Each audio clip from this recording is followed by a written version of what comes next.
बिस्मिल्लाहिर्रहमानिर्रहीम। अस्सलाम वालेकुम दोस्तों, एक नई वीडियो के साथ हाजिर। अमेरिकन एयरफोर्स जो है वो अपने F-22 रैप्टर के ऊपर जो है वो कुछ अपग्रेड्स करने जा रही है। वैसे मुझे अमेरिकन एयरफोर्स की कुछ समझ नहीं आती। कभी उसकी तरफ से खबर आती है कि वो F-22 को जो है वो रिटायर करने का सोच रहे हैं। अमेरिकन एयरफोर्स ने जो अपने फ्यूचर प्रोग्राम के लिए 4 जहाज चुने थे, बेसिकली उन्होंने कहा था कि हम 4+1 के ऊपर जाएंगे। इन 4 जहाज़ों के अंदर उन्होंने F-22 को नहीं रखा था, लेकिन अब खबर आ रही है कि अमेरिका जो है वो अपने F-22 जहाज़ों को दोबारा से जो है वो अपग्रेड करने जा रहा है, और उसने मुख्तलिफ किस्म के जो अपग्रेड्स हैं उनको प्लान किया है। न सिर्फ प्लान किया है बल्कि उन मंसूबों के ऊपर जो है वो अमल दरामद भी शुरू कर दिया है। और इन अपग्रेड्स के अंदर जो सबसे बड़ा अपग्रेड वो करने जा रहे हैं F-22 के ऊपर, वो है IRST लगाने का। जब ये F-22 को बनाना शुरू किया गया था, मैं आपको एक पूरी सीरीज ऑफ वीडियोस बना के दे चुका हूँ ATF प्रोग्राम के ऊपर। ATF प्रोग्राम था बेसिकली एडवांस टैक्टिकल फाइटर। इस एडवांस टैक्टिकल फाइटर को जब अमेरिका ने बनाना शुरू किया तो 2 कंपनीज थी।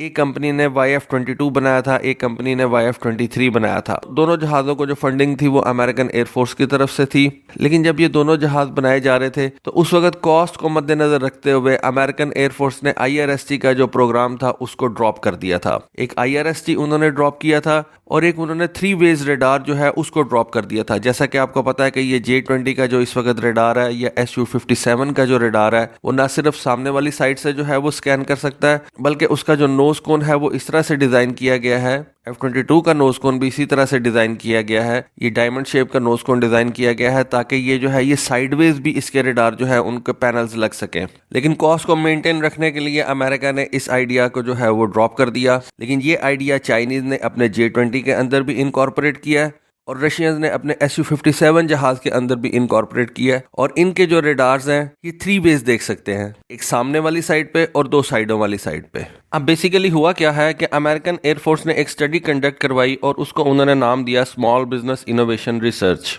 अब ये जो small business innovation research program है, इसके तहत इस F-22 के अंदर एक IRST सिस्टम जो है उसको मुतारिफ कराया जाएगा। जब उनसे पूछा गया कि ये IRST सिस्टम किस तरह का होगा, क्या ये F-35 के ANAAQ-37 यानी कि डैश सिस्टम की तरह का होगा। इस सिस्टम के बारे में शायद आपको पता हो कि जो F-35 के अंदर इस वक्त दुनिया के बेस्ट सिस्टम्स लगे हुए हैं, ये उनमें से एक है। इसको बोला जाता है electro optical distributor aperture system.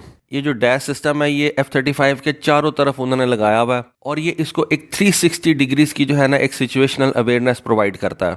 F-35 का पायलट अगर कॉकपिट में बैठा हुआ ये देखना चाहे कि उसके पैरों के नीचे क्या हो रहा है, तो वो जस्ट नीचे की तरफ देखना शुरू करेगा और ये जो डैश सिस्टम है उसको इस पायलट के कॉकपिट के सी थ्रू भी जो है वो सारा कुछ दिखा देगा। दूर से ये बहुत बड़े बड़े मिसाइल लॉन्चेस जो है उनको डिटेक्ट कर सकता है। Air to air missile launches ही नहीं, surface to surface missile launches भी ये डिटेक्ट कर सकता है। अगर कोई आपका टैंक जो है वो अपनी मेन गन से फायर कर रहा है तो ये डैश सिस्टम जो है ये उस टैंक के फायर को भी जो है वो डिटेक्ट कर सकता है। ये बड़ा जबरदस्त सिस्टम है। F-35 के अंदर जो बड़े बड़े एडवांस सिस्टम्स लगे हुए हैं ना, ये उनमें से एक है। F-22 के ऊपर जब ये स्टडी कंडक्ट की जा रही थी तो लॉकहीड मार्टिन के वाइस प्रेसिडेंट से ये पूछा गया, आप इस F-22 के अंदर F-35 वाला ANAAQ-37 डैश सिस्टम जो है वो इंस्टॉल करने जा रहे हैं। तो उन्होंने कहा कि F-22 के अंदर अभी इतनी जगह मौजूद नहीं है कि हम ये डैश सिस्टम जो है इस F-22 के अंदर अच्छे तरीके से इंस्टॉल कर सकें, लेकिन हम कोई ऐसी कोशिश जरूर कर रहे हैं कि कोई ऐसा सिस्टम F-22 के अंदर इंस्टॉल किया जाए जो कि जरूरी नहीं कि इस डिस्ट्रीब्यूटेड अपर्चर सिस्टम जितना अच्छा हो, लेकिन वो F-22 की जो रिक्वायरमेंट्स हैं उनको जरूर पूरा करेगा। अब ये जो मॉडर्न डे IRSTs है ना, ये बहुत ज्यादा एडवांस होते जा रहे हैं और ये एक जहाज को बहुत दूर से जो है वो डिटेक्ट कर सकते हैं। एक नॉर्मल 4 या 4.5 जनरेशन के जहाज को दूर से रेडार से डिटेक्ट करना कोई बहुत बड़ी बात नहीं है। लेकिन ये जो 5th जनरेशन वाले जहाज आना शुरू हो गए हैं ना, इन्होंने अमेरिका के कंसर्न के अंदर जो है ना वो बहुत ज्यादा इजाफा कर दिया है। IRST एक ऐसी टेक्नोलॉजी है जिसके अंदर अमेरिका ने काफी देर पहले जो है ना वो इन्वेस्ट करना छोड़ दिया था और उसके तकरीबन सारे जहाज जो है ना इस IRST के बगैर आ रहे थे।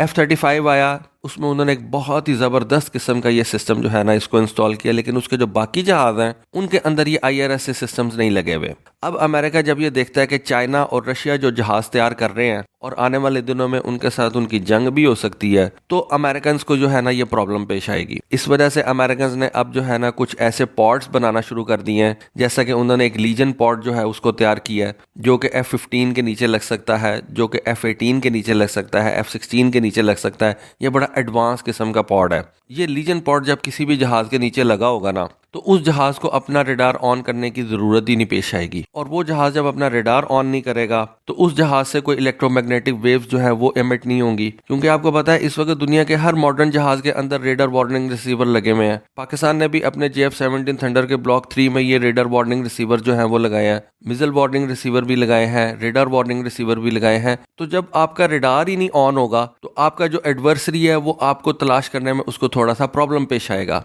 आप अपने एडवर्सरी को इस IRST सिस्टम के जरिए से जो है वो डिटेक्ट कर सकते हैं। पहले IRST सिस्टम्स होते थे जो कि बहुत ज्यादा अच्छे नहीं होते थे और उनकी रेंज भी इतनी ज्यादा अच्छी नहीं होती थी, लेकिन अब ये जिस तरह के मैंने आपको बताया कि ये जो लीजन पॉड्स आ गए हैं और जो नई जनरेशन के जो IRSTs अब इस वक्त दुनिया के अंदर बन रहे हैं, इनकी रेंज भी बहुत ज़्यादा अच्छी है और ये लॉन्ग रेंज के ऊपर इन पुराने जहाज़ों को भी डिटेक्ट कर सकते हैं और इन नए 5th जनरेशन वाले स्टेल्थ जहाज़ों को भी डिटेक्ट कर सकते हैं। और ना सिर्फ ये डिटेक्ट कर सकते हैं बल्कि अपने वेपन्स को भी जो है वो उस जहाज की तरफ जो है वो ड्राइव करके लेके जा सकते हैं। टेक्नोलॉजी जिस तरह से बढ़ती जाएगी, नई से नई जो है वो इनोवेशंस आती जाएंगी। अब अमेरिका ये सोच रहा है कि ये जो F-22 है, क्या हम इसके ऊपर ये लीजन पॉड लगा दें। अगर वो लीजन पॉड इसके ऊपर लगाएंगे तो F-22 का जो बेसिक पर्पज है कि स्टेल्थ को मेंटेन रखना, लो ऑब्जर्वेबिलिटी को जो है वो मेंटेन रखना, बल्कि वेरी लो ऑब्जर्वेबिलिटी को जो है वो मेंटेन रखना, वो खत्म हो जाएगा। अमेरिकन ये नहीं चाहते। तो अमेरिकन को इस वक्त जो सबसे बड़ा जो प्रॉब्लम पेश आ रहा है वो ये है कि इस IRST सिस्टम को F-22 के किस हिस्से के अंदर लगाया जाए। यहाँ पे एक सजेशन उनको ये मिली है कि इसी AN/AQ-37 सिस्टम की तरह F-22 के अंदर भी एक सिस्टम लगा हुआ है। वो इतना ज्यादा एडवांस तो नहीं है, लेकिन बिल्कुल इसी AN/AQ-37 सिस्टम की तरह F-22 की बॉडी के ऊपर मुख्तलिफ जगहों पे लगा हुआ है और F-22 को ये एक 360 डिग्रीज का जो है वो मिसाइल अप्रोच वार्निंग सिस्टम दे रहा है, या इसको आप मिसाइल लॉन्च डिटेक्शन सिस्टम भी कह सकते हैं, MLD। ये जिस तरह से आप इस तस्वीर के अंदर देख सकते हैं कि F-22 की कैनोपी के नीचे ये एक सेंसर लगा हुआ है और ये है बेसिकली AN/AR-56। और ये जो आप F-35 की तस्वीर देख रहे हैं, इसकी कैनोपी के नीचे ये 2 सेंसर्स लगे हुए हैं। ये दोनों सेंसर्स जो हैं ये बेसिकली AN/AQ-37 के सेंसर्स हैं। तो ये F-35 और F-22 के अंदर एक डिफरेंस है। F-35 के सेंसर्स जो है वो ज्यादा बेहतर हैं। F-22 के अंदर उस तरह से IRST इस वक्त मौजूद नहीं है। ये जो सिस्टम F-22 के अंदर लगा हुआ है